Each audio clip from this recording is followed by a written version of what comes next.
Hello everyone, for OneWrestling.com. This is Bill Apter, the Apter Chat face to face.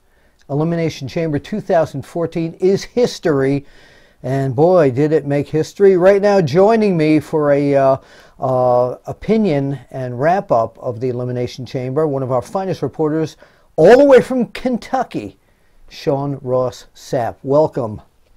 It's great to be here. I've really missed these. I always love being here on the Apter Chat. Well, we love having you. .com. We love having you. But I'll tell you something. You know, when you talk about loving things and all that, you can't say that the fans of Daniel Bryan went home, or if they were watching it on pay-per-view at home, were happy tonight at all. Once again, Daniel Bryan got screwed. He did, and it's really unfortunate because if you've watched the show lately, you kind of saw it coming. It's a change the record situation, and you know he can't be happy, and his fans can't be happy right now. That's for sure. Of course, we're talking about the Elimination Chamber.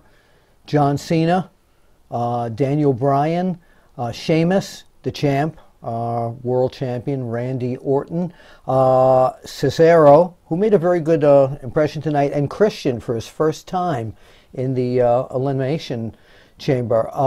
Some of the highlights, some of the things you saw tonight in that match that you were impressed with.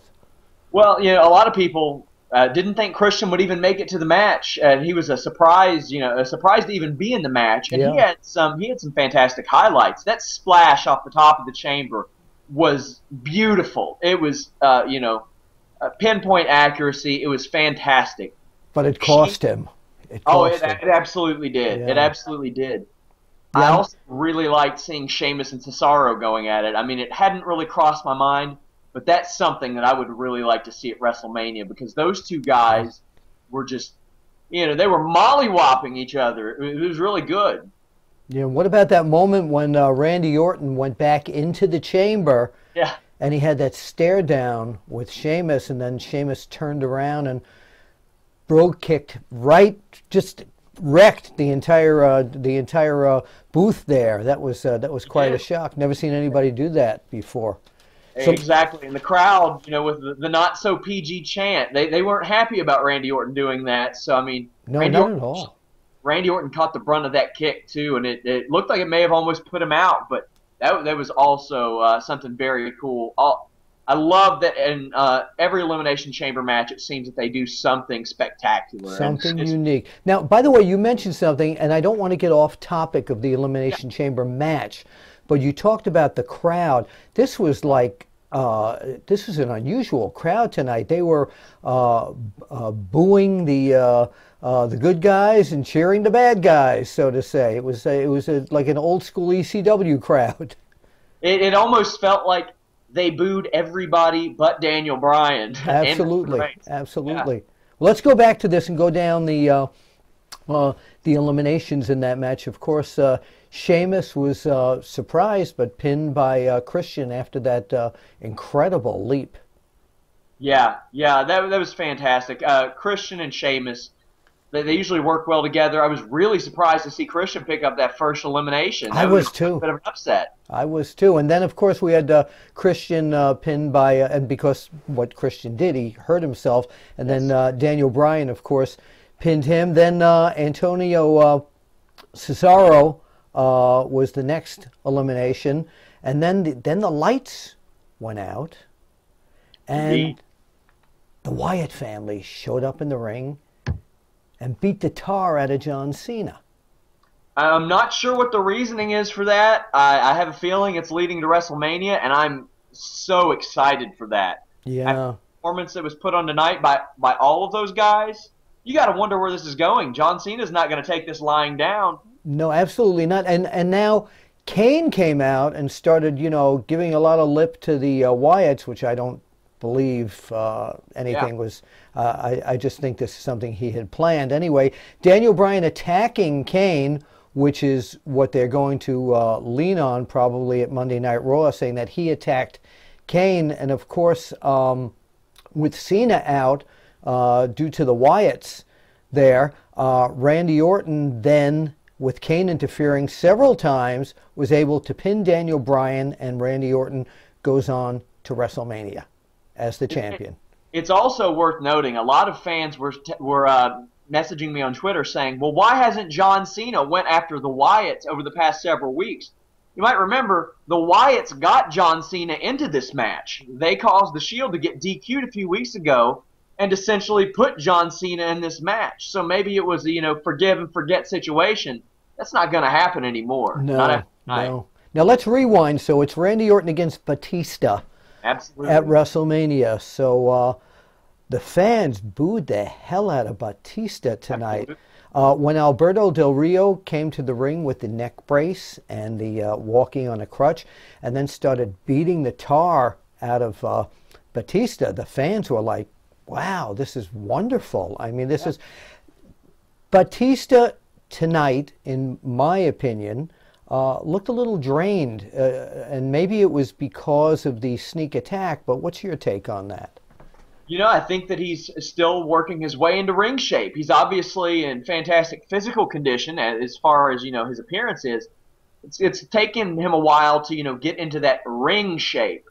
And the crowd, they turned on him in a hurry, and under a minute in his return match, his return singles match in the WWE, they were chanting Batista, and then took it to a new level of disrespect by chanting for about 4 or 5 guys who had nothing to do with the match. Absolutely. And I just felt that Batista tonight came into the ring, and I don't know whether what he was thinking in his mind. Obviously, he was going to be on his game. But even with the sneak attack, I've seen Batista years ago in the past, that a sneak attack like that really wouldn't take a toll on him like it did tonight. But, man, I will tell you something. Alberto Del Rio really he shined in this match. Yes, he did. He had the crowd behind him, too. I'm not sure if it was because they disliked Batista so much, but at the end of that, he had the crowd with him. Looked like he was going to put Batista away, and that didn't work out. No, not at all. So it's going to be interesting to see at this point Batista against Randy Orton, and I know we're talking a lot about the crowd, but how the crowd is going to react at WrestleMania. Are they going to cheer Randy Orton instead of Batista? It's the guy that has had a hand in screwing Daniel Bryan over time and time again. And then the guy in Batista that they wish was Daniel Bryan getting that shot. So this will be very interesting. Yeah. Well, again, we're going backwards down the card. AJ Lee defending her title against Cameron tonight, and almost lost the title when her bodyguard, Tamina Snuka, accidentally gave her a shot. But AJ wound up beating Cameron. Not much of a match. I don't think Cameron doesn't belong in the ring with AJ. Naomi Naomi should have had that slot. That unfortunate injury prevented that. And if it were for Tamina, then I don't think that Cameron would have stood a chance in that match. Agreed. The match of the night, in my opinion, absolutely wild, out of control, but some actual wrestling in it as well. Everybody was waiting for this, the Wyatts against the Shields. And I got to tell you something. The guy, everyone's looking at Roman Reigns, but tonight, in my opinion, Seth Rollins really shined in that match. What do you think? I agree. I actually said he was a shining star in that match. He very much seems like a Jeff Hardy type of wrestler, but I think he's a better technical wrestler than Jeff Hardy. This was certainly the people's main event. Before the match even started, there were "This is awesome" chants. I've never heard that. Yes. Yeah. No, this was there was fight fever for that match, and I have to tell you something that this match really delivered. I mean, that spot where they put Rollins through that the announce table was absolutely awesome. I mean, the whole thing. And at the very end, of course, Roman Reigns being pinned after it looked like, I mean, he had gotten out of Sister Abigail. I had never seen anyone do that before. But in the end, he lost that match for the Shield, and I wonder, with all the jealousy and things that have been going on with the Shield, if this is going to be a point of contention at Monday Night Raw with Dean Ambrose saying, "You see, you thought you were the face of the Shield." So, and you know, Roman Reigns has been getting those crowd reactions where his buddies haven't. But you know, I can't say enough about this match. I haven't been watching wrestling since Gotch and Hackenschmidt, like somebody else in this chat. No, I don't know. I'm not but, I don't go back that far. Mark Lewin and Don Curtis is about as far back. Yeah. I've been watching wrestling since about 1990, and I will say without a shadow of doubt that is the best six-man tag match I've ever seen. Oh, yeah. It was WWE great. History, maybe in wrestling ever, that I've seen. Yeah, and it was fabulous. It was absolutely fabulous. I can't say enough about that. It was great. The New Age Outlaws, once again, showed that even though it's been 14 years between their title reigns, they took the younger Usos, who put up a great battle, but it was the experience of the New Age Outlaws and the sneakiness of the New Age Outlaws that saw them retain the title once again. An interesting fact here, 20 years ago in 1994, Billy Gunn and the Road Dogg were in the WWF with the Usos' father. Yes. I mean, that's Rikishi. You know, the generation gap here, and I really thought it was the Usos' night.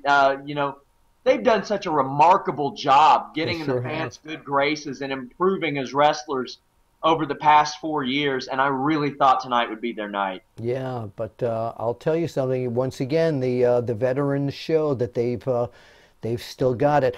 The Intercontinental Championship was at stake with the champion Big E, who no longer has a last name. Against We the People, Jack Swagger. Very competitive match. At one point, Swagger did a big foot to the face of Big E that I think Hulk Hogan would have been proud of. You know, this match far exceeded my expectations. Yeah. I like Jack Swagger, and I think Big E is a major future player in the WWE. These guys put on a show for an opening match that nobody really expected a lot of. They pulled out all the stops, tackling each other into the stairs. You know, went hold for hold, Patriot lock for the the big ending. Yeah. To that tackle to the outside of the ring that Big E did. I thought it was a really good match. It really was. These two are perfectly matched against each other, and hopefully Jack Swagger will get a rematch because he really put up a hell of a fight against Big E, who won, of course, with the big ending tonight. In the kickoff match, Dustin Rhodes, Goldust, and his brother Cody, trying to get back in the tag team contention against Ryback and Curtis Axel. And one of the terrific things that really gave me a buzz tonight was when Curtis Axel came to the ring. Since this whole show was in Minneapolis, Minnesota, the old heart of the AWA, Larry the Axe Hennig accompanying him to the ring. And when the fans were chanting for him, did you see he almost cried? I mean, it was remarkable. I mean, to see how much that Larry the Axe Hennig cares about his sons, I encourage everybody to watch Mr. Perfect's DVD, because just the way that he spoke, and you could see the emotion and how much he cared that he was passing down, something that he cared so much about to his grandson. Absolutely. And that was great. And Ryback and Curtis Axel have grown on me as a tag team. They really have. And I've never seen Goldust better in the ring than he is now. I totally agree with you. All the years that he wrestled as Dustin Rhodes, as Goldust, and he is at the top of his game. He's in the best shape of his life, too. Absolutely. He's something years old. And when he came back, you heard all the people say, he's an older guy. He doesn't need to take people's spots. He doesn't need to slow Cody Rhodes down. He and Cody Rhodes are one of the better tag teams in recent memory. They're fantastic. They've helped rebuild that tag team division into something special. And unfortunately for Larry the Axe Hennig, his grandson got pinned tonight. But again, both teams still in contention for the New Age Outlaws. So the road to WrestleMania, really got some push tonight. It was a really good pay-per-view. Hulk Hogan now going to be hosting WrestleMania 30. As you can see, he's back over there, just kind of resting till he goes back on Monday Night Raw. But a lot of people, like I said, are looking for this guy as well, so we don't even know if we'll see this guy or not. But your feeling about Hulk Hogan back in the WWE? Even that Hulk Hogan wrestling buddy won't put you over, Bill Apter. It's a shame. I'm telling you. I think it's great. It's going to be interesting because, the Ultimate Warrior is going to be inducted into the Hall of Fame that weekend. Yeah, I'd like to see Hogan induct him. I really would. Yeah, that would be certainly interesting. They've had that storied past, including a little bit of a feud over the past several years. Yes. And it'll also be interesting. Obviously, tomorrow night, the lead-in Raw for the WWE Network. Oh. The Hulk Hogan. There's also some other big names rumored to be returning. And WrestleMania, a lot of people think that, because of this Batista-Randy Orton match, it might be a little stale. I think not. I think this is going to be a great WrestleMania. Oh, absolutely. Absolutely. And Hulk Hogan in the WWE has already made a lot more noise than, the last place he worked, which is a little crazy because, Well, he's home. He's back home now. He is back home. And he's back home. This is where he belongs. Yes. This is where he belongs. Sean Ross Sapp, and you will be getting the WWE Network. I know Absolutely. that. Tomorrow morning, 9 a.m. As I will be doing that as well. We all will. It's an exciting time. I was there 30 years ago when Vince McMahon kicked off a new era in pro wrestling, sports entertainment, branding it back at the original WrestleMania. And now 30 years later, look at what he and the WWE company has done. They're starting a brand new facet of this business, the WWE Network, and I just can't wait to see it 24/7. Whew. So excited. And by the way, I'm going to tell you a little secret here. Somebody I know really well sitting in this room talking to you is going to be on some of those shows, but I can't say who that is just now, but maybe tomorrow. I'm betting it's Hulk Hogan. You're close, but not right.